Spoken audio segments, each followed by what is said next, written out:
কিভাবে এক কালার ছবির ব্যাকগ্রাউন্ড রিমুভ করতে হয় সেটাই আজকে আমি তোমাদের দেখাবো।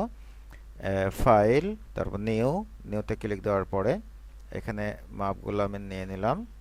এখানে দিলাম হচ্ছে 10 এবং হাইট দিলাম হচ্ছে 8, তারপরে রেজুলেশন 300, ট্রান্সপারেন্ট, ওকে। এখন আমি এই ছবিটাকে চেপে ধরে এখানে নিয়ে এসে ছেড়ে দিলাম, চলে এসেছে। কন্ট্রোল টি প্রেস করে একটু বড় করে নিলাম, বড় হয়ে গেছে। আর একটু বড় করে নিলাম, এন্টার প্রেস করলাম। ম্যাজিক টুল দিয়ে সাদা ব্যাকগ্রাউন্ডের উপর ক্লিক দেওয়ার পরে কন্ট্রোল এক্স, কিবোর্ড থেকে কন্ট্রোল এক্স প্রেস করলেই ব্যাকগ্রাউন্ডটি রিমুভ হয়ে যাবে।